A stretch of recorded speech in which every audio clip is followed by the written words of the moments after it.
पूर्णमदः पूर्णमिदं पूर्णात् पूर्णमुदच्यते पूर्णस्य पूर्णमादाय पूर्णमेवावशिष्यते।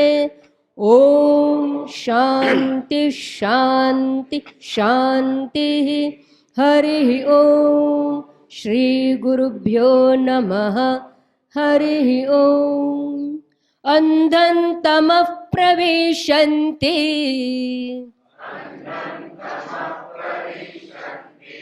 ये सम्भूतिमुपासते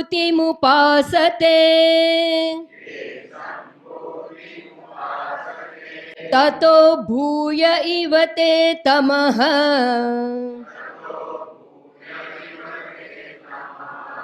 य सम्भूत्यामृताः।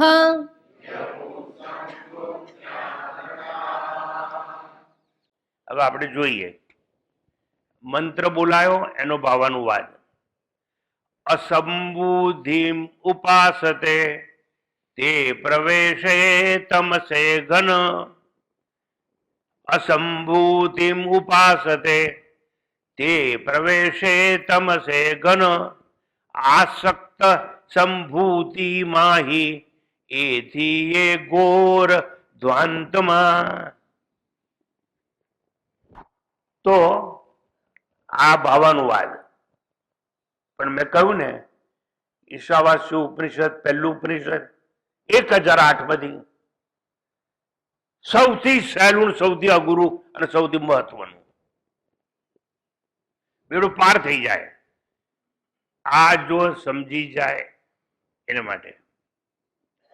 તો હવે ભાવાનુવાદ, શાંતિ મંત્ર, શ્લોક ગવાઈ ગયો. હવે એક એક અક્ષર છે એનો અર્થ, ત્યારબાદ તત્વજ્ઞાન. ये એટલે જેવો. જેવો જોજો હવે આ સમજો. અસંભૂતિ વાપરવું જ પડશે. કેમ? આપણે સમજાવીએ છે માટે. ये असंभूतिम.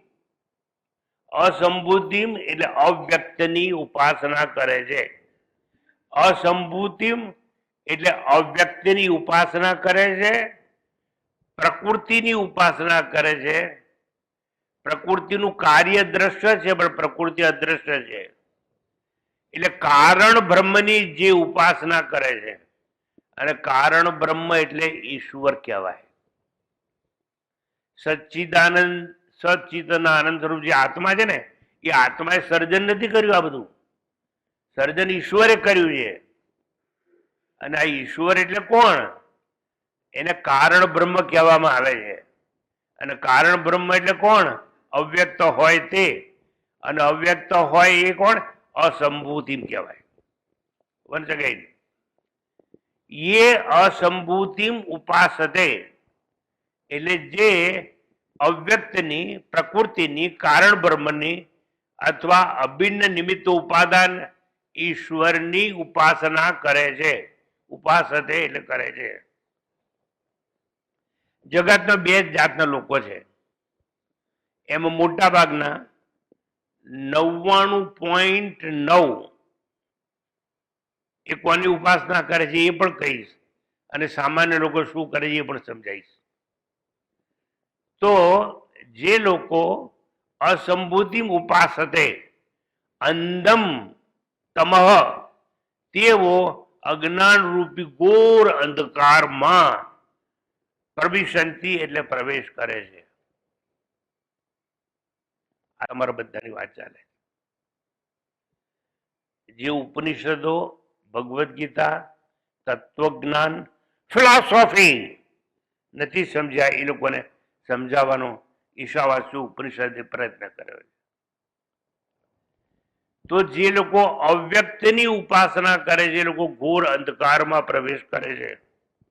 એ અને જેઓ સંભૂત્યામ, એ કોઈ કારણ બ્રહ્મ અને એ કોઈ કાર્ય બ્રહ્મ. કારણ કોણ આ બધાનું? તો કે ઈશ્વર. કારણ કે આ રચના બધી ઈશ્વરે કરી છે. ઈશ્વરે કરી છે ખરી, પણ જાતે નહીં, પોતાની માયા દ્વારા કરાવ્યું છે બધું.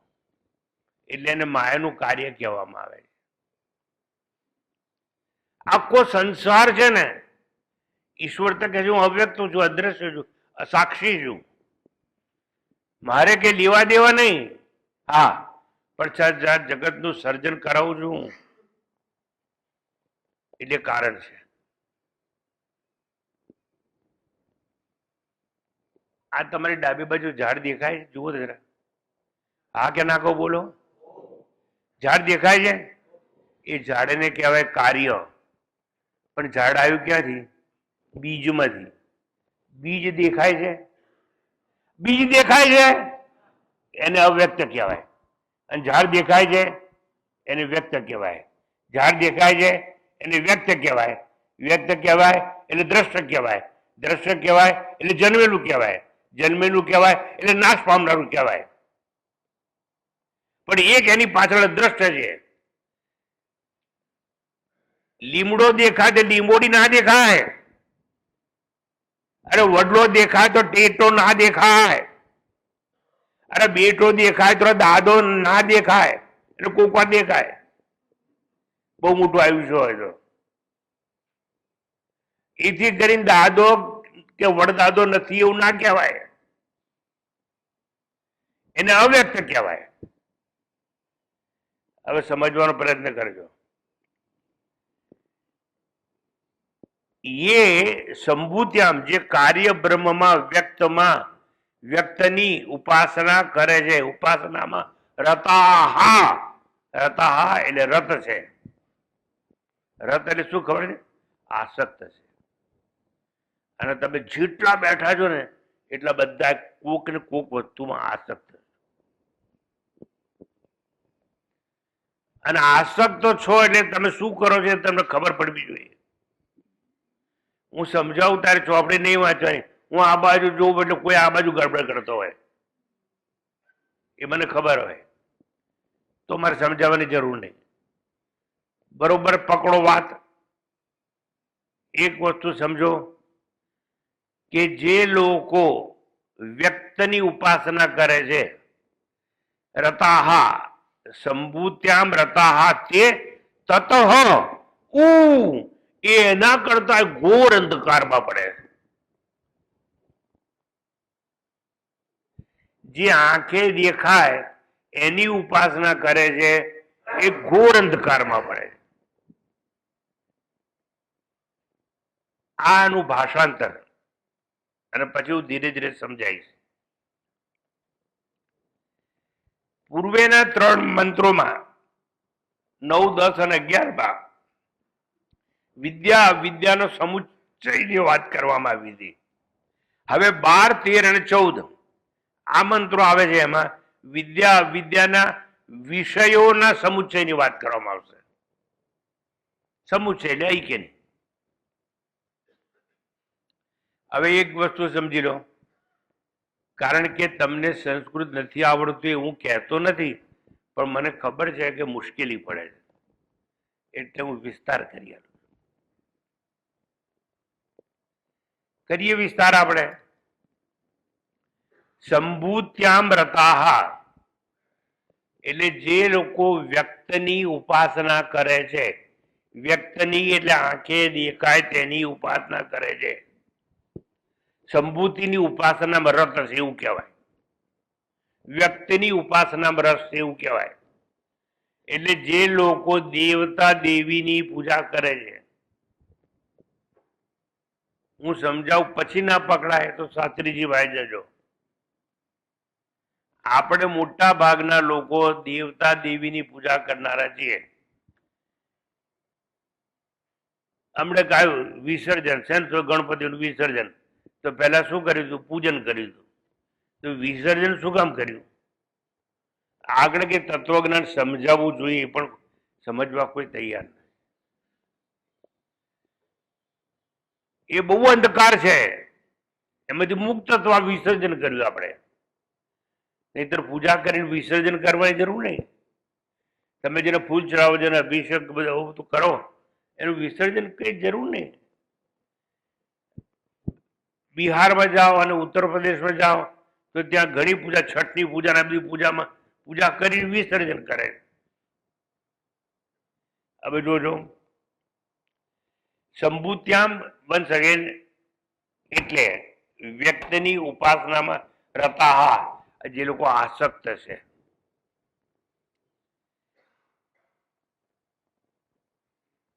વ્યક્તિની ઉપાસના એટલે મૂર્તિની ઉપાસના. મૂર્તિની ઉપાસના એટલે જે દ્રશ્ય છે તેની ઉપાસના. જે દ્રશ્ય છે એની ઉપાસના એટલે જેને વિગ્રહ કહેવામાં આવે છે એની ઉપાસના. જેને વિગ્રહ કહેવામાં આવે છે એની ઉપાસના એટલે પ્રતિમા કહેવાય એની ઉપાસના. પ્રતિમા જેને કહેવાય છે એની ઉપાસના એટલે જે મૂર્તિ કહેવાય છે એની ઉપાસના.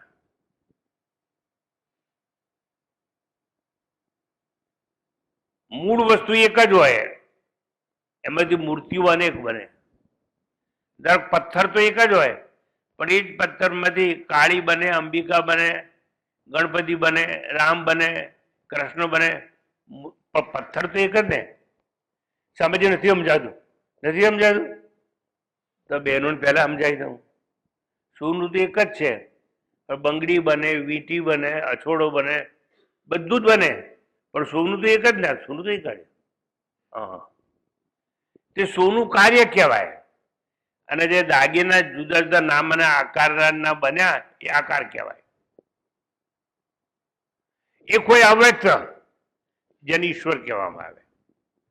ઈશ્વર તમને તમારી આંખે દેખાય નહીં. આ જે લોકો મૂર્તિ પૂજા કરતા હોય એ લોકો લાલાની પૂજા કરે, 56 ભોગ ધરાવે, તો લાલાની મૂર્તિને દેખાય કે ના દેખાય? બોલો, દેખાય કે ના દેખાય?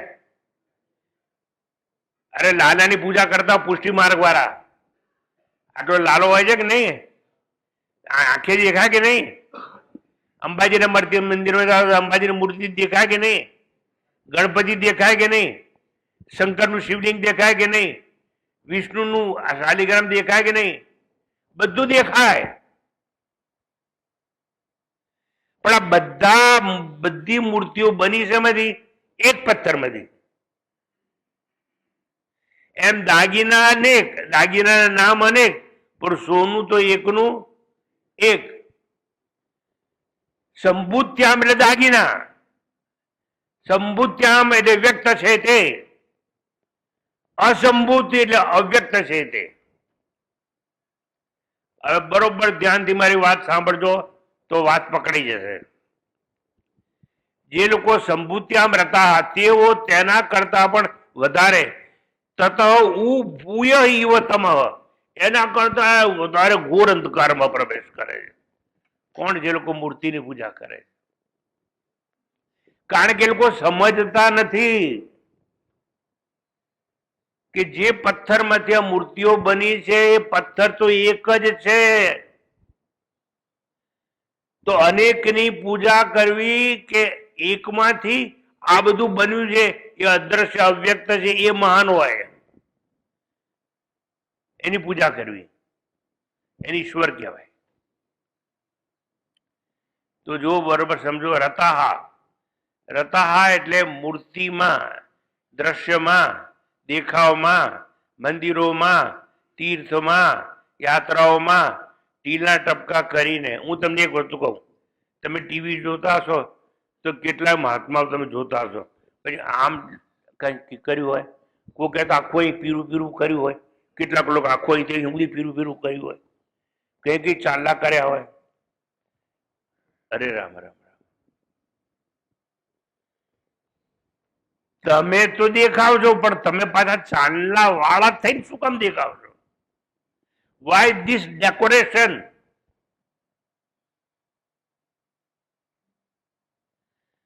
તો કે જેવું અમે કરીએ એવું એમાં અમારા ભગવાનને કરીએ. અમે એરિંગ પહેરીએ છીએ, એને પહેરાઈએ. અમે હોટલમાં જઈને મેનુ માંગીએ છીએ અને આટલી બધી આઈટમ જોઈએ છે એટલે અમે 56 ભોગ ધરાઈએ. અને ભગવાન એમાં 56 માંથી એક ખાતો નથી. ભગવાન સુવાસે લેતો નથી, પણ આપણે બધું ઝાપટવા જોઈએ એટલે આપણે આ બધું કરીએ. હવે ધીરે ધીરે હું આગળ જઉં છું. રતા શબ્દ ઉપર, એટલે આસક્ત હોય. રતા એટલે આસક્ત હોય, એટલે એ મૂર્તિમાં, એ આકારમાં, એ નામમાં એની લગન હોય. લગન હોય એટલે એમાં એકાગ્રતા હોય. એકાગ્રતા હોય એને તન્મયતા કહેવામાં આવે. દર જયારે ગણપતિ પૂજન આવે ત્યારે પછી એ લોકો પધરાઈ દે. પધરાઈ તો દે અને પાછા પ્રાર્થના કરે. એ મને મરાઠી પ્રાર્થના આવડતી નથી, પણ એવું કઈ કહે છે કે બીજી વાર જલ્દી જલ્દી આવજો એવું. લવકરિયા લવકરિયા એટલે શું કીધું ખબર પડી? અમે તને લવ કરીએ છીએ, તું આવજે. લવ કરે એટલે મરાઠીમાં જલ્દી, પણ ઇંગ્લિશમાં લવ એટલે લવ એટલે લવ. તો જુઓ, તો તમે એને જલ્દી શું કામ બોલાવવા માંગો છો? એક વાર છોડી દીધા પછી, છોડી દીધા પછી જેને સમજાઈ જાય કે હવે વ્યક્તની જરૂર છે જ નહીં, પણ હવે સમજાવે કોણ આ લોકોને? આ તો તાળીઓ તાબોટો કરનારા, કૂટનારા, નાચનારા લોકો, એમાં અડધા દારૂ પીધેલા હોય. ટૂંકમાં આ ગણપતિ જેનું વિસર્જન કરવામાં આવે, એક છોકરાએ બહુ પૂજા કરી અને કીધું એને કે હું પૂજા કરું છું તમારી દર કેટલા વર્ષથી, મને આશીર્વાદ આપો, મારી એક જ વસ્તુ જોઈએ. તો કે તારે શું જોઈએ? કે તમે ખુશ થયા હોય તો મારુતિ કાર આપો, મર્સિડીઝ આપો, અથવા તમને ગમે બી કોઈ બી કાર આપો. તો ગણપતિ કહે છે, એટલે ડફોર, મારી પાસે કાર હોત તો ઉંદરા પર ઓછું બેઠો હતું. ગણપતિનું વાહન ઉંદર. આપણા દરેક દેવતાઓને એક વાહન આપવામાં આવે. શું કરવા ખબર છે? હિંસા ના કરીએ માટે. પણ સમજે કોણ? અંબાજીનું વાહન વાઘ હોય છે કે નહીં? હોય છે. દરેક દેવતાનું એક વાહન છે. વિષ્ણુ ભગવાન શેના પર ચડીને આવે? બરોબર. એવી રીતે દરેક દેવતાનું એક એક વાહન હોય. અને પ્રાણીઓ એટલા માટે જોડવામાં આવ્યા છે હિન્દુ ધર્મમાં કે એ પ્રાણીઓની હિંસા થાય નહીં, જે આપણે કરીએ. અને પછી આપણે આપણને પૂજક માનીએ. જવા દો વાત. રતાહા, આ ભાષાંતર બાદ ઘોર ભ્રાંતમાં, એટલે ઘોર અંધકારમાં કોણ પ્રવેશે છે અને ઓછા અંધકારમાં કોણ છે એ વાત છે. વન્સ અગેન, જે લોકો વ્યક્તિની ઉપાસના કરે છે, વ્યક્તિની એટલે સાકારની. કોઈ પણ સાકાર એટલે શું? જે આંખે દેખાય તે. જે આંખે દેખાય તે મૂર્તિ હોય તો ઘડાયેલી હોય. મૂર્તિ ના હોય અને કોઈ જીવ હોય તો એ જન્મેલો હોય. તો જે જન્મેલો હોય કે ઘડાયેલો હોય એ નષ્ટ થનારો હોય, અને જન્મેલો હોય એ મરવા વાળો હોય. તો તમે પૂજા કોની કરો છો? જે જન્મે છે ને મરે છે. પૂજા કોની કરવી જોઈએ? જે જન્મે પણ નહીં અને જે મરે પણ નહીં, જે ઘડાય પણ નહીં, જે નષ્ટ પણ ન થાય. એટલે અહીં તમને એવું સમજાવવામાં આવે છે ઉપનિષદ દ્વારા કે જે આંખે દેખાય છે એની પૂજા કરે છે વ્યક્તિની, એ અંધકારમાં પ્રવેશે છે. સમજો બરોબર. પણ જે બીજા લોકો છે તો એનાથી ઘોર અંધકારમાં પ્રવેશે છે. વિદ્યાના વિષયોનું સમુચ્ચય કેવી રીતે કરવું એની વાત કરવામાં આવે છે. તો અત્યાર સુધી મેં ખાલી ભાષાંતર કરી આવ્યું. હવે હું તત્વની ચર્ચા વિચારણા માટે આગળ જઉં છું. ये असंभूति उपासते, ફરીથી એકવાર, અસંભૂતિ એટલે કારણ. જે કારણ બ્રહ્મની ઉપાસના કરે છે. કારણ બ્રહ્મ એટલે ઈશ્વર. કારણ બ્રહ્મ એટલે કોણ? ઈશ્વર. કારણ કે ઈશ્વરે જો જગત પેદા કર્યું હોય, જન્માવ્યું હોય, તો ઈશ્વર કારણ કહેવાય, અને જે જન્મેલું છે બધું કાર્ય કહેવાય. સોનામાંથી બધું દાગીના ઉત્પન્ન થયા હોય તો સોનું કારણ કહેવાય, અને દાગીના છે એને કાર્ય કહેવાય. ભાખરી, રોટલી, પૂરી એ બધું જો લોટમાંથી બન્યું હોય તો લોટ કારણ કહેવાય, અને પેલું બધું શું કહેવાય? કાર્ય કહેવાય. માટી એક, પણ ઘડો, ઈંટ, નળિયા, કોડિયા એ બધું માટીમાંથી બન્યું હોય તો માટી શું કહેવાય? કારણ કહેવાય. અને પેલું બનેલું છે શું કહેવાય? બનેલું એટલે જન્મેલું. જન્મેલું એટલે દેખાય તેવું. દેખાય તેવું એટલે વ્યક્ત છે તે. વ્યક્ત છે એટલે જેનું નામ છે તે. જેનું નામ છે તે અનેક છે તે. ઓહો, તો નક્કી કરવાનું કે તમારે કારણની ઉપાસના કરવી છે કે કાર્ય?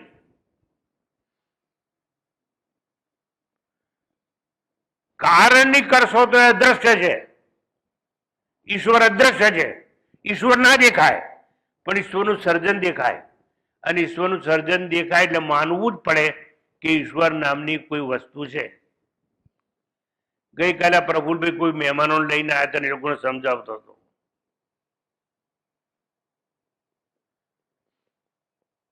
કે તમને જે દેખાય છે એ તો અનેક છે. દેખાય છે ને તો નામ છે. જે દેખાય છે ને એની એક બીજી વસ્તુ છે, અભાવ છે. અભાવ એટલે નોન એક્ઝિસ્ટન્સ છે. પણ જન્મો પૂર્વેનું નોન એક્ઝિસ્ટન્સ એટલે પ્રાયર નોન એક્ઝિસ્ટન્સ, અને એક બીજું નોન એક્ઝિસ્ટન્સ એટલે અનઅસ્તિત્વ, એ મરણ પછીનું પોસ્ટિરિયર નોન એક્ઝિસ્ટન્સ. તો જેનો અભાવ છે એની પૂજા કરવી છે કે જે કાયમ છે એની પૂજા કરવી છે? કાયમ એટલે ઈશ્વર, જે સૃષ્ટિ જન્મી નથી ત્યારે પણ હતો, સૃષ્ટિને પેદા કરનાર પણ છે, અને પ્રલય થશે તો પણ રહેશે. એ નથી દેખાતો આંખે. એટલે હું કઉ છું, ભૂલથી નથી બોલતો ને, હું કઉ છું કે ઈશ્વર આંખે દેખાતો નથી. સાચી વાત કે ખોટી વાત? એટલે બોલો ને. તમે જોયો છે? જોયો મને કહી દો. ઈશ્વર જોયો છે? હા કે નાખો? મરી ગયા? હા કે નાખો? સારું. જો ના જોયો હોય તો હવે કો શું કામ જોયું નથી? જો ગપ્પા નહીં મારવાના અમારા ક્લાસમાં. તમે કહો છો કે તમે ઈશ્વર આંખે જોયો નથી.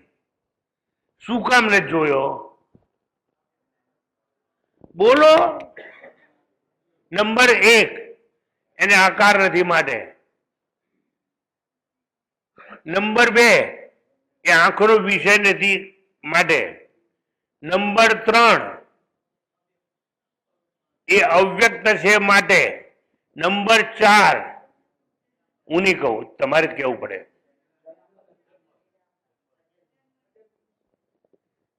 હવે ગપ્પા મારવાના શરૂ કરો. પણ તમને છૂટ છે, કારણ કે તમને સિસ્ટેમેટિક ગપ્પા મારવાની છૂટ આપવામાં આવે. આ જુઓ, આ દેખાય છે? આ ખોખું તમારાથી કેટલા દૂર હશે? કેટલા ફૂટ? ગપ્પુ મારવાના 40 ફૂટ. સારું, 40 ફૂટ દૂર છે, ડિસ્ટન્સ ઇન સ્પેસ. આ તમારે મારા હાથમાંથી લેવું હોય તો તમને ચાલીને આ લેતા માટે કેટલી સેકન્ડ જોઈએ? 10 સેકન્ડ. Distance in time. આ દેખાય છે કારણ કે દેશ અને કાળમાં તમારે જે દૂર છે, you are able to see this red color something. Why? There is physical distance between seen and your seer. ઈશ્વર તમને દેખાતો નથી કારણ કે ઈશ્વરને તમારી વચ્ચે ડિસ્ટન્સ નથી. આટલું સમજો. ઓ ભગવાન, આટલું સમજો. ઈશ્વર સર્વભૂતાનામ હૃદયે અર્જુન તિષ્ઠતિ. ઈશ્વર તમારી ભીતરમાં છે એટલે દેખાય નહીં, અને ભીતરમાં છો દેખાય નહીં એટલે અવ્યક્ત કહેવાય. અવ્યક્ત એટલે અદ્રશ્ય કહેવાય. અદ્રશ્ય કહેવાય એટલે કે એનો કોઈ સમય અભાવ નહોતો, ભાવ હતો. ભાવ એટલે existence. Before your birth he was there. After your death he'll be there. At present he is in your heart and therefore you can't see it. તમારી આંખથી દૂર હોય તો દેખાય ને. હવે તમને કહું છું, તમે અસંભૂતિની ઉપાસના કરવી છે કે સંભૂતિની કરવી છે? તમારી અંદર છે એને ઓળખો તો સાક્ષાત્કાર થશે. નથી ઓળખવા. હું તો પરીક્ષા લઈશ કે સાચા ગુરુ છે ખોટા ગુરુ છે. પરીક્ષા લઈને નક્કી કરીશ. પહેલા તો ગુરુ છે કે નહીં એ નક્કી કરીશ, પછી સાચા છે ખોટા છે એ નક્કી કરીશ, પછી મારી જોડે રહેવું કે નથી રહેવું એ નક્કી કરીશ. અરે what nonsense you are talking. That Lord Ishvara, which is known as અભિન્ન નિમિત્ત ઉપાદાન કારણ, જે અભિન્ન નિમિત્ત ઉપાદાન કારણ છે તમારી ભીતર છે, એને ઓળખો તો સાક્ષાત્કાર થાય. પણ તમારે મૂર્તિ જોડે સાક્ષાત્કાર કરવો છે, આંખે દેખાય એની જોડે કરવો છે, એટલે તમને થતો નથી. તમે આસક્ત તો શેમાં છો? રતા શેમાં? જે દેખાય છે એમાં. હવે સમજો બરોબર. એ અસંભૂતિમ ઉપાસતે, એટલે કારણ બ્રહ્મ જે ઉપાસના કરે છે, અસંભૂતિમ અર્થાત અવ્યક્ત ની ઉપાસના કરે છે, ઈશ્વરની ઉપાસના કરે છે, કારણની ઉપાસના કરે છે, જે આંખે ના દેખાય દ્રષ્ટ ના બને એની ઉપાસના કરે છે. જેમાં સંભવનમ એટલે જેમાં ઉત્પત્તિ જન્મ નથી એની ઉપાસના કરે છે, જેને પ્રાગ ભાવ અને પ્રદુભમોત્સવ ભાવ નથી એની ઉપાસના કરે છે. એ મૃત્યુ પછી પણ એનો અભાવ હોય કે ભાવ હોય? ભાવ હોય. એટલે અભાવ નથી, અભાવ મુક્ત છે એની ઉપાસના કરે છે. જે છે પણ વ્યક્ત નથી, છે પણ વ્યક્ત નથી એટલે ભગવાન નથી. આ જે અનિશ્વરવાદી જે લોકો છે, જૈન ધર્મ અને બુદ્ધ ધર્મ, એ લોકો નથી માનતા એમાં ઈશ્વરમાં. એ શું કે છે કે એ વ્યક્ત નથી. વ્યક્ત નથી એ તો સાચી વાત, પણ અવ્યક્ત છે એની વાત કરને. નહીં, જે વ્યક્ત નથી એટલે અમે નહીં માનીએ. લેબોરેટરીમાં બતાવો, એક્સપેરિમેન્ટ કરીને બતાવો કે આ ભગવાન આવો છે, આવો છે, આવો છે. આ મૂર્ખાઓની હારમાળા બહુ મોટી છે. હવે એક વસ્તુ સમજાવી દઉં. અવ્યક્ત નથી એ છે. અવ્યક્ત, સાંભળજો, એવું માનનારાની બહુ મોટી સ્કૂલ છે. પણ અવ્યક્ત છે એ જ સત્ય છે એ સમજનારા બહુ ઓછા છે. વ્યક્ત છે એ ખોટા છે. વ્યક્ત છે એટલે દેખાય છે, દેખાય છે એટલે દ્રષ્ટ છે, એટલે દ્રષ્ટ છે એટલે સાકાર છે, અને સાકાર છે એટલે દેખાય છે, અને દેખાય છે એટલે દ્રષ્ટ છે, એટલે દ્રષ્ટ નષ્ટ સ્વભાવ. દેખાય એનો નાશ નક્કી છે, ના દેખાય અવિનાશી છે. અરે રામ રામ. આ વાયર દેખાય છે કે નહીં? અને વાયર દ્વારા અહીં આ લગાડેલું છે યંત્ર, અને એનો અવાજ અંદર થઈને તમારી પાસે આવે છે. સમજાય છે કે નહીં? આ વાયર દેખાય છે, અંદર વીજળી છે દેખાય છે. તો વીજળી શું કહેવાય? અવ્યક્ત. શું કહેવાય? તો વીજળી સાચી છે કે આ વાયર સાચો છે? આ તમારા વાયરની પૂજા કરવી છે કે વીજળીની પૂજા કરવી?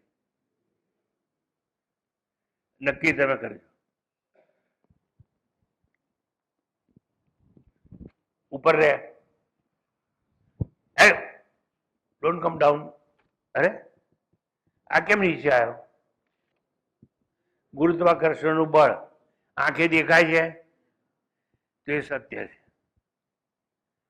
અને આ પડતું પતન દેખાય છે એ અસત્ય છે. પડે છે, દેખાય છે, દ્રશ્ય છે, એનામાં પતન છે, પણ પેલું જે છે ને ગુરુત્વાકર્ષણનું બળ એ આંખે દેખાય નહીં એટલે સત્ય છે. જે મારી સૌથી નજીક છે એ દેખાય નહીં એટલે સત્ય છે. એ આત્માનો સાક્ષાત્કાર કરવા માટે કોની ઉપાસના કરવી એ સમજવું જોઈએ. ઈશ્વર એટલે કારણ. હવે જે છે પણ વ્યક્ત નથી એને અવ્યક્ત કહેવાય, અને અવ્યક્ત છે એને અસંભૂતિ કહેવાય. અસંભૂતિ એટલે કારણ. કારણ એટલે કારણ કોને કહેવાય? બે જાતના કારણ હોય, એક ઉપાદાન કારણ અને એક નિમિત્ત કારણ. સોનાના દાગીના શેમાંથી બન્યા? તો કે સોનામાંથી બન્યા છે. તો સોનું છે એને ઉપાદાન કારણ કહેવાય. પણ સોનું હું તમને આપું, તમે બંગડી બનાવી શકશો નહીં, કારણ કે જ્ઞાન તમારી પાસે નથી. એટલે ઉપાદાન કારણ તો હું તમને આપું છું, પણ નિમિત્ત કારણ તમારી પાસે નથી, તો તમે બંગડી બનાવી શકો નહીં. એમ ઈશ્વરને માયા આપવામાં આવી છે. માયોપાધિ ઈશ્વર. અને એ માયા ઉપાદાન કારણ દ્વારા ઈશ્વરને જ્ઞાન છે કે ચંદ્ર ક્યાં મૂકવો, સૂર્ય ક્યાં મૂકવો, આકાશ ક્યાં મૂકવો, તારામંડળ ક્યાં ગોઠવવું, બધું જ જ્ઞાન છે. કોને પાણીમાં જીવ બનાવવા, કોને પગે ચાલનારા બનાવવા, કોને પાણીમાં તરતા બનાવવા, આ બધું જ્ઞાન ઈશ્વરને છે. એટલે સર્વજ્ઞ છે, ઓલ માઇટી એન્ડ ઓલ નોઅર. સર્વશક્તિમાન અને સર્વજ્ઞ એ ઈશ્વર એક કારણ છે. એટલે તમારે કારણની ઉપાસના કરવી છે કે કાર્યની કરવી છે? કાર્ય તો નાશવાન છે, મૂર્તિઓ નાશવાન છે, અને છતાં મૂર્તિને આપણે પૂજા કર કરીએ સમજ્યા વગર. પછી કે અમે હિન્દુ છીએ. હવે સમજો, આગળ વાત ધીરે ધીરે જાય છે આપણી. અસંભૂતિ એટલે અતિન્દ્રિય હોય તે, ઇન્દ્રિયથી અગોચર હોય તે. માયા અને પ્રકૃતિ અનાદિ અને શાંત છે. અનાદિ પણ શાંત છે. કાર્ય અને કારણ દ્રશ્ય છે. જો કાર્ય એટલે મેં કહ્યું તો વૃક્ષ, વૃક્ષ કાર્ય કહેવાય. પણ જે બીજ છે, બીજ ના હોય તો વૃક્ષ હોય નહીં, એટલે બીજ કારણ કહેવાય. તો જે અદ્રશ્ય છે એ સત્ય છે, આટલું સમજવા છે. હું બોલું છું એ સંભળાય છે ને? સંભળાય તો છે જ, કારણ કે બે કાન છે. સારું, હું બોલું છું એ સમજાય છે કે નહીં? ફરીથી એક વાર, હું બોલું છું એ સમજાય છે, સંભળાય છે કરું કાંતિ, સમજાય છે કે નહીં? તો જે સમજાય, સંભૂતિ અસંભૂતિ સમજાય છે, એ સમજ કાંતિ છે કે નાકતિ છે? બોલો. મનથી. ફાઇન. જો મનથી સમજાતું હોય, મન ક્યાં છે કહો? આ તમારામાં થોડા ડોક્ટરો બેઠા છે, એ લોકો ભણતા પહેલા એ લોકો પોસ્ટમોર્ટમ કર્યા છે. પૂછો કે પોસ્ટમોર્ટમ કરો તો મન દેખાય ખરું? ના દેખાય. Therefore it is સત્ય. હવે તમે વિચાર કરજો કે તમારે પૂજા કે ઉપાસના કોની કરવી છે? સત્યની કે અસત્યની? દેખાય છે તેની કે ન દેખાય તેની? કાર્ય છે તેની કે કારણ છે તેની? ઉપનિષદ બહુ સુંદર વાત કરે છે. આ બધી ભાંજગઢમાં છોડી અપાત ને બપ્પાત ને પૂંછડા ઢીકણા 56 ભોગ મોકાણ મૂકી અને તમારી અંદર જે છે ને આત્મા, એનું ચિંતન મનન કરો. પ્રભુની પાસે જવું હતો, પ્રભુ અંદર બેઠો છે. બધા કહે ને કે અમે આ કરીએ તમને આ પુણ્ય મળે, અરે મળે મળે કશું નહીં, મળેલું જ છે, તમારે ઓળખવાનું છે. આત્મા તમારી અંદર છે અને હું આત્મા છું એવી ઓળખ જોઈએ આપણે. તમે તમને રમણ મગન છગન માનો છો, રમીલા કાંતા શાંતા માનો છો. હવે તમને કોણ સમજાવે? એટલા માટે વ્યક્ત અને અવ્યક્ત એવા શબ્દોના બદલે સંભૂતિ અસંભૂતિ શબ્દો વાપરવામાં આવે. હવે ય ઉ સંભૂત્યામ રતાહ, પેલા કારણની વાત કરી કે દેખાય નહીં.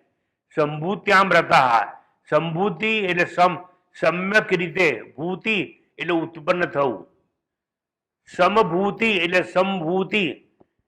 ભૂ ધાતુ છે સંસ્કૃતમાં, ખટપટ જવા દો, તમારા કામની નહીં પણ ખાલી કહી દઉં છું. અને એ ભૂ ધાતુ પરથી ભવ શબ્દ બન્યો, અને ભવો એટલે ઉત્પન્ન થવું. તો ભૂ પરથી ભવ એટલે હોવું, એટલે જે જન્મે છે અર્થાત અભાવ નષ્ટ થાય, પ્રાક ભાવ નથી, ભાવ થાય એટલે ઉત્પત્તિ થાય, જન્મે એને કાર્ય કહેવામાં આવે. આ તમે બધા જન્મેલા હો, તમારી જન્મ તારીખ હોય તો તમે કાર્ય કહેવાઓ. તમારું કારણ કોઈ જુદું છે, પણ તમે કેમ જન્મ્યા? સ્વામીજી બધું મને ખબર નથી, પણ છે મારા બાપે મારું નામ રમીલા રાખ્યું. તો તારા બાપે તારું નામ રમીલા કેમ રાખ્યું? એટલે જ હું છોકરી હતી એટલે મને રમીલા રમીલા કહેવામાં આવ્યું. હા, એટલે પહેલા તો તું જન્મી ત્યારે તું કોણ હતી? હું આકાર હતી. પછી મને નામ આપવામાં આવ્યું, અને નામ હોય એનો નાશ હોય. હવે એ નામ હોય એનો નાશ હોય એને સંભૂતિ આમ કહ્યું, રતા. આ નામ અને આકાર હોય એમ જ રત હોય એની વાત છે. હવે જે જન્મે છે અર્થાત અભાવ નષ્ટ થાય, ભાવ થાય એટલે ઉત્પત્તિ થાય. જે જન્મે એને કાર્ય કહેવાય. એનું કારણ કાળમાં જન્મે અને કાળમાં નષ્ટ થાય એ કાર્ય કહેવાય. કોઈ પણ વસ્તુ કાર્યમાં જન્મે ને કાર્યમાં નષ્ટ થાય એને કાર્ય કહેવામાં આવે. અને જે કંઈ કાર્ય કહેવાય એનું એક કારણ હોય, અને કારણ દેખાય નહીં. When you see electric train running on the track, you can see train but not electricity. એ કારણ છે. તમે હાથ ઊંચા કર્યા, નીચા કર્યા, બેઠા છો ઊભા છો આ બધું કોના લીધે થાય છે? કોક કારણ છે, એનું ઓળખો ને. બધી પંચાયત કર્યા વગર. એક વસ્તુ સમજવાની, કાર્ય એટલે જે દ્રશ્ય હોય તે. દાખલા તરીકે વૃક્ષ, કારણ એટલે બીજ જે અદ્રશ્ય હોય તે. કારણ એટલે મન જે અદ્રશ્ય હોય તે. કારણ એટલે ગુરુત્વાકર્ષણ જે અદ્રશ્ય હોય તે. જ્યારે પડતો પદાર્થ હોય એ કાર્ય કહેવાય, કારણ કે પડતો દેખાય છે માટે. હવે એક વસ્તુ ફરતી ફરતી કહું છું, પકડી લો. નરસિંહ મહેતાએ કહ્યું પણ આપણને પકડાયું નહીં. ઘાટ ઘડિયા પછી નામરૂપ જૂજવા, અંતે તો હેમનું હેમ હોય. હેમ એટલે સોનું. સોનું તો એક જ હતું, પણ એ સોનામાંથી પેલા ઘાટ ઘડ્યા એટલે અનેકતા જન્મી. અનેકતા સાચી જ નથી. અનેકતા સાચી નથી. Do you need, you want, you are crazy after અનેકતા. એકલો નહીં રહું, અનેકતા. પૈણીશ, પૈણ્યા પછી બે નહીં રહું, ત્રણ કરીશ એટલે છોકરા પેદા કરીશ. અને ત્રણ કર્યા પછી, 3-4 કર્યા પછી એ છોકરાને મારી જોડે રાખીશ નહીં, અમેરિકા ભણવા મોકલી દઈશ. તો તે પેદા હું કામ કર્યા? અમારાથી છૂટા કરવા માટે. તરી જાય. પોતે ઉત્પન્ન કરેલી વસ્તુ જુદી કરવા માટે પેદા કર્યા. Please think over it. આ તમને સમજાશે. માણસ એકલો આવ્યો તો ને એકલો જવાનો, અને છતાં એકલા રહેવું નથી. એને કેટલું મોટું ગાણ પણ છે. સાક્ષાત્કાર તો એક જ જણને થવાનો ને એકલાને જ થવાનો. તમારે 3 છોકરા 2 છોકરીઓ 5 બાળકો હોય અને તમારો વર ને તમે, પછી તમે ભગવાનની બહુ ભક્તિ પ્રસન્ન, ભગવાન પ્રસન્ન થઈ જાય તો કે તારે સાક્ષાત્કાર કરવો, તમે કહો હા, પણ મારી એકલા નહીં, મારી 2 છોકરીઓ અને 3 છોકરા અને મારી વેવાઈ, અમને બધાને સાક્ષાત્કાર કરાવો. એ ભગવાન એક સાથે સાક્ષાત્કાર કરો. કઈ વાંધો નહીં, ટ્રાય કરતા રહેજો, કોક વાર તમારું લોટરી લાગી જાય. એવું છે એટલા માટે આ કહ્યું કે ઘાટ ગળ્યા પછી નામરૂપ જૂજમાં અંતે તો એમનું એમ હોય તેમ સૃષ્ટિ કાર્ય પૂર્વે ઈશ્વર એકલો હતો.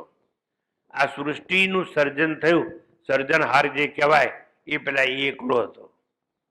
સૃષ્ટિ ઉત્પત્તિ સમયે સૃષ્ટિમાં અવ્યક્ત રુદ્દેશે અર્જુન તિષ્ઠતી, એકલો જ તમારી હૃદયમાં પેસી ગયો. ઈશ્વર તમારાથી દૂર નથી હો. જો કુંભના મેળામાં હોદવા જતા નહીં, હું એક જ વસ્તુ, જો હું કુંભના મેળામાં નથી ગયો, કાશી ક્યાં છે મને ખબર નથી, હું કોઈ તીર્થ સ્થાનમાં ક્યાંય ગયો નથી, જરૂર નથી લાગી ને એટલા માટે. કારણ કે જે તીર્થોને બનાવનાર છે ને એ મારી અંદર છે. કારણ પછી મારે તીર્થોમાં ફરવાની જરૂર શું? અને મળશે શું? ટાંટિયા દુખી જશે. તોય બધાને જવું છે સિક્કો મરાવા. જેમ અમેરિકા જાય ને, જર્મની જાય, ઇટલી, કેનેડા જાય, ઓસ્ટ્રેલિયા જાય, મળી ગયો. શું મળી ગયો? વિસા. તારી જાય, વિસા મળી ગયો. અલા, ઈશ્વર તારી અંદર બેઠો છે, એનો વિસા લે ને, કે મને ઈશ્વર મળી ગયો. I don't want that visa. મારે તો ફોરેન વિસા જોઈએ. બહુ મુશ્કેલ છે આ બધું, કઈ વાંધો નહીં. પ્રસ્તુત મંત્રમાં અસંભૂતિ શબ્દો વાપરી ઉપાસનાનો સંદેશ આપવામાં આવ્યો છે. સંભૂતિ એટલે કારણની ઉપાસના કરવી જોઈએ. કારણ એટલે અવ્યક્તિની ઉપાસના કરવી જોઈએ. અવ્યક્તિની એટલે પ્રકૃતિ અને માયાની સમષ્ટિની નિરાકારની ઉપાસના. નિરાકારની ઉપાસના કરવાની, સાકારની નહીં. સંભૂતિ એટલે કાર્યની ઉપાસના. કાર્યોપાસના એટલે પ્રતીકોપાસના. પ્રતીકોપાસના એટલે વ્યક્તિની ઉપાસના. વ્યક્તિની ઉપાસના એટલે વ્યષ્ટિની ઉપાસના. વ્યષ્ટિની ઉપાસના એટલે દ્રશ્યની ઉપાસના. દ્રશ્યની ઉપાસના એટલે વિગ્રહની ઉપાસના. વિગ્રહની ઉપાસના એટલે મૂર્તિની ઉપાસના. મૂર્તિની ઉપાસના એટલે પ્રતીકની ઉપાસના. અને આમાં આપણે બધા ખોઈ જાય. તમારી વાત તો જવા દો, પણ જે લોકો દાવો કરે છે ને હમ હિન્દુ એ લોકોને આ બધું કઈ ખબર નથી. દાવો જ ખબર, બીજું કશું ખબર નથી. અત્રે કાર્ય અને કારણ પ્રત્યેક સ્વતંત્ર ઉપાસના ઇષ્ટ નથી. બંનેની સ્વતંત્ર ઉપાસના નહીં કરવાની. જો કારણની ઉપાસના કરશો તો કાર્યની ઉપાસના કરવાની આવશ્યકતા નથી. પ્રસ્તુત મંત્રમાં અસંભૂતિ અને સંભૂતિની ઉપાસનાનો વિષય શું છે એની વિચારણા છે. ઉપાસના જો કરવી જ હોય તો કોની? કાર્યની કે કારણની? સાકારની કે નિરાકારની? વ્યષ્ટિની કે સમષ્ટિની? પ્રતીકોપાસના કે અહંકાર ઉપાસના? સગુણની કરવાની કે નિર્ગુણની કરવાની? સંભૂતિને સાકારને મહત્વ આપશો તો કાર્યને દેખાય છે તેને, મૂર્તિને, પ્રતિમાને, પ્રતીકને ઉપાસના કરશો તો કારણ જે છે ઈશ્વર એની અવહેલના થશે. એમાં દ્વેષ થશે. અને જો માત્ર ઈશ્વરની જ ઉપાસના કરશો, સાંભળજો, તો કાર્યનો દ્વેષ થશે ના, કારણ કે કાર્ય તો કારણની અંદર જ છે. આ કારણ છે એ જ કાર્ય બને છે. અલા ભાઈ, સોનું છે એ જ ઘડી દાગીના બને, માટી છે એ જ ઘડો બને. પણ સમજાવે કોણ અને સમજે કોણ? સમજવું નથી આપણે, એટલે આપણે અટવાઈ ગયા છે. જે સહેલામાં સહેલી વસ્તુ જે કરવી નથી, મારી ભીતર જે બેઠો છે ને એની ઉપાસના કરવી નથી, એને યાદ કરવો નથી. તો અહીંયા સંભૂતિ અને સાકારને મહત્વ આપનાર હતો, પ્રતિકોપાસનાને મહત્વ આપે છે, પ્રતિમાને મૂર્તિનું મહત્વ આપે છે. એ લોકો અસંભૂતિને મહત્વ આપી અને ઘોર અંધકારમાં પ્રવેશે છે, જ્યારે પેલા ઓછા અંધકારમાં પ્રવેશે. એટલા માટે મંત્ર છે એમાં ચોખ્ખી ચોખ્ખી વાત કરી કે તતો ભૂય એવને તમોહો એવું સંભૂત્યામ વ્રતાહા અંધતમ પ્રવિશંતિ એ અસંભૂતિ ઉપાસતે. જે લોકો અવ્યક્તની, પ્રકૃતિની, કારણની ઉપાસના કરે છે એ લોકો ઘોર અંધકારમાં પ્રવેશ કરે છે. પણ જે લોકો કાર્યની ઉપાસના કરે છે, નામ અને આકારની પૂજા કરે છે, એ લોકો તો એનાથી ઘોર ધ્વાંતમાં પ્રવેશ કરે છે. આ ઉપનિષદનો આ મહત્વનો સાર આપણને સમજાવી અને ટૂંકમાં કહેવું હોય તો એટલું જ કહેવું છે કે તમને જે મળેલું છે તમારે મેળવવાનું નથી. એને કહેવાય પ્રાપ્તસ્ય પ્રાપ્તિ. ભગવાન મેળવવાનું નથી. ઈશ્વર સર્વભૂતાનામ, ભૂત એટલે પ્રાણી માત્ર. ઈશ્વર સર્વભૂતાનામ હૃદયશે અર્જુન તિષ્ઠતિ. એ અર્જુન, ઈશ્વર તો તારી અંદર છે. ઓળખવાની જરૂર છે યાર. આ તમે અહીં આવીને બેસો છો ને, મને સાંભળવાની જરૂર નથી, પણ હું જે સંભળાવું છું ને એને ઓળખવાની જરૂર છે. પણ તમે દાવો શું કરો છો? 4 વર્ષથી સ્વામીજી સાંભળવા જઈએ છે, મનનમાં જઈએ છે, અને મનનમાં જઈને શાંત બેહી રહીએ છે. અમે આજુબાજુ જોતા નથી, ડાફરે નથી માનતા, પણ સ્વામીજી જે કહે છે ને એ બધું સાંભળીએ છે. અચ્છા, અને હું નહીં, મારી બૈરી પણ સાંભળે છે. એટલે તમે 2 જણા જાઓ છો? ના, હું એમની હાજરીમાં સાંભળું છું અને મારી બૈરી છે ને ટીવીમાં સાંભળે છે. સરસ, વેરી ગુડ.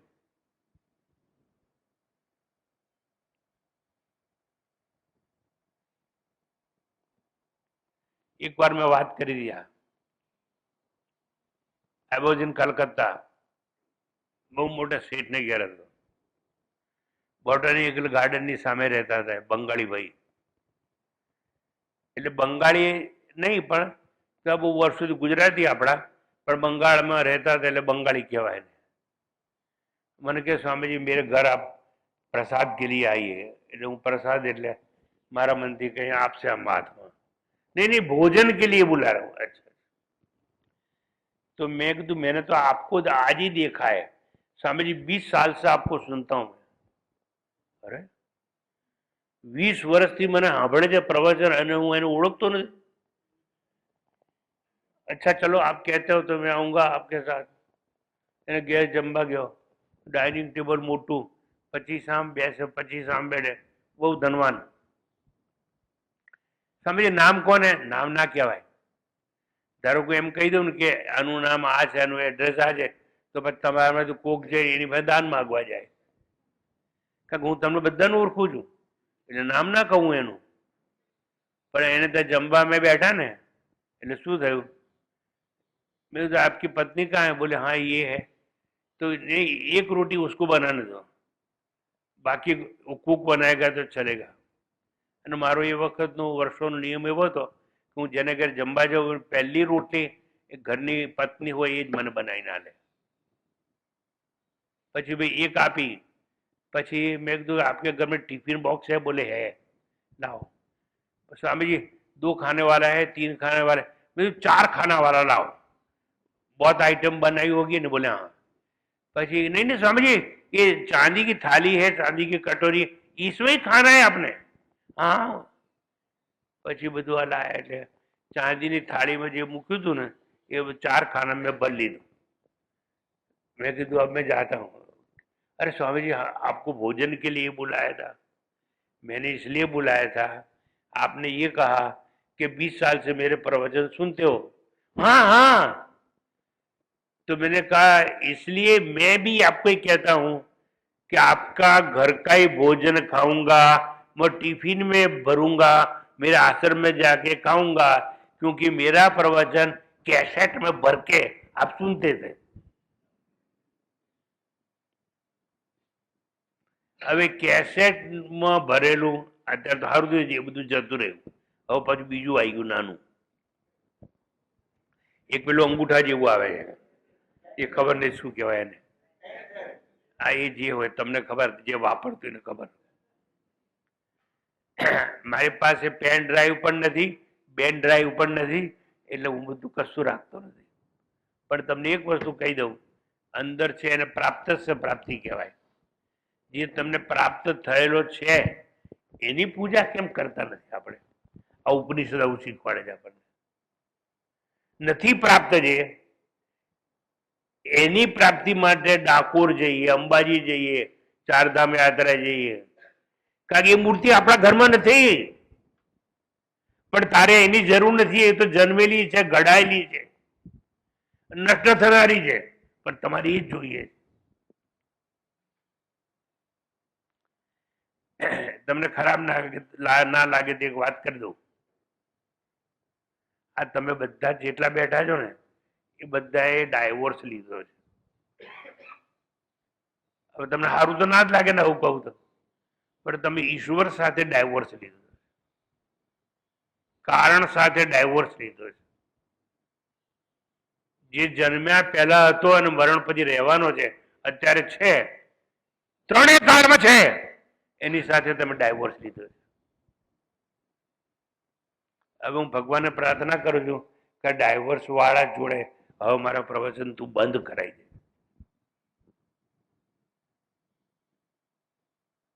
જો સંભૂતિ અસંભૂતિ બે શબ્દોનું આવી રીતે સમજાવું છું, જેથી કરી અને તમને સમજ પડે। હું બહુ જ્ઞાની છું અને મોટો મહાત્મા છું એવું મારે કરવું હોય ને તો હું આવા શબ્દો ના વાપરું। સંભૂતિ અસંભૂતિ મેં બોલ્યા જ કરું, એટલે તમે સમજો જ નહીં। બને એટલું વક્તાએ સરળ થવું જોઈએ અને વ્યક્તિના લેવલ સુધી આવી અને સમજાવવાનો પ્રયત્ન કરવાનો। એટલા માટે જે ગુરુ હોય એને માસ્તર કહેવામાં આવે છે। માના સ્તર સુધી જઈને ભણાવે એ માસ્તર। માસ્તરો મરી પરવાર્યા છે આજે, નિશાળમાં નહીં, કોલેજમાં નહીં, ક્યાંય નહીં। આજે કોલેજમાં તો કોઈને ભણવું જ નથી, અને ભગવાને જેને બહુ પૈસા આલ્યા છે એ લોકોએ એ લોકોના છોકરા છોકરીઓને બહુ મોટું ડોનેશન આપી અને દાખલ કરાવી દે, અને પછી કે બેટા તું નહીં જાય ને તો ચાલશે, તારે હાજરીની જરૂર નહીં, એ તો હાજરી મેં પુરાઈ દીધી છે, તને સર્ટિફિકેટ જોઈએ ને મળી જશે। હવે જો એ બધામાં સર્ટિફિકેટ મળી જશે, અહીં નહીં મળે। અહીં તો જાતે જઈ અને ક્યાંય જવાની જરૂર નથી, નો એડમિશન, કોઈ મંદિરમાં એડમિશન નહીં, કોઈ ઉત્સવમાં એડમિશન નહીં, કોઈ યજ્ઞમાં નહીં। એનું કારણ છે કે એ બધી સંભૂતિની ઉપાસના છે। ઘોર અંધકારમાં પડશો તમે, આવું ઉપનિષદ કહે છે, અને આપણે એમાંથી બચવું હોય તો આવું કરવાનું। તમારા ઘરના ઓટલા પર બેસો, સૂર્યોદય થાય એ પહેલા સૂર્યની સામે આંખ બંધ કરો। આ સૂર્ય એટલે કોણ? સૂર્ય દેવતા છે, એનું નામ સ્મરણ કરો। પછી એ સૂર્ય જ છે, એ અગ્નિમાં છે, એ જ ચંદ્રમાં છે, અને 15મા અધ્યાય આવડતો હોય તો એ મંત્ર બોલવાનો। કયો મંત્ર? યદાદિત્ય ગતમ તેજો જગત ભાષે ચંદ્રમસી તમારા પેટમાં જઠરાગ્નિ છે, સૂર્ય છે, એ તમને ખબર નથી. આ ખાવાનું ખાવ છો ને એ પચાવે છે એને સૂર્ય છે, એ સૂર્ય જઠરાગ્નિ થઈને બેઠો છે અંદર. હમ વૈશ્વાનરો ચંદ્રમાં પણ એ જ બેઠો છે, લાકડામાં પણ એ જ છે. જ્યાં જ્યાં અગ્નિ તપ્ત છે ત્યાં સૂર્ય છે, અને જ્યાં જ્યાં સૂર્યનું દર્શન થાય છે એ સૂર્યનું દર્શન નથી, પણ એ પરમાત્માનો પ્રકાશ છે, એટલે એને સ્વયં જ્યોતિ કહેવામાં આવે છે. એ સાક્ષાત જ્યોતિ છે, બીજાએ પ્રગટાવેલી નહીં, સળગાવેલી નહીં, એને સ્વયં જ્યોતિ કહેવાય. અને સ્વયં જ્યોતિમાંથી આ બધી જ્યોતિઓ પ્રગટેલી છે. એટલે અંતમાં તમારે કોની આરાધના, ઉપાસના, પૂજા કરવી એ તમારે સમજવું જોઈએ. કાર્યની નહીં, કારણની. દ્રશ્યની નહીં, અદ્રશ્યની. વ્યક્તની નહીં, અવ્યક્તની. આંખે દેખાય છે એની ઉપાસના કરવાની નહીં, પણ જે નથી દેખાતું ને અદ્રશ્ય છે એની ઉપાસના કરવાની. સુખી થવું હોય, સાક્ષાત્કાર કરવો હોય, ઈશ્વરનું દર્શન કરવું હોય તો. પણ આપણે ચારધામની યાત્રા એટલા માટે જઈએ છીએ કે આપણને સર્ટિફિકેટ મળે. મને કેટલા આવે છે પગે લાગવા કે અમે ચારધામની યાત્રા જાઓ છો, જાઓ અને સર્ટિફિકેટ લેતા આવજો, બધાને બતાવજો. ચાલો તમે પણ શાંતિ પાઠ કરું પછી યાત્રા ઉપડો. આ જવાના પહેલા ક્યાં જશે? આ મંદિર જશે, પછી નીલકંઠમાં જશે, પછી બધે જવાના. એ ખોટું નથી. મરી ગયા તમે પાછા. કામનું છે, પણ એ ઉપાસના કરવાથી ચિત્તની શુદ્ધિ થાય, અને ચિત્તની શુદ્ધિ થાય એટલે આત્મજ્ઞાનનો અધિકાર મળે. અધિકાર મળે પછી જો સાંભળો આ પ્રવચન તો સાક્ષાત્કાર થાય. પણ જે ખોટે ખોટું બધું લઈ મંડ્યા છે ને આપણે, એમાંથી આપણે મુક્ત થવાની આવશ્યકતા છે. તો આટલું સમજી અને હવે આપણે શાંતિ પાઠ કરીએ.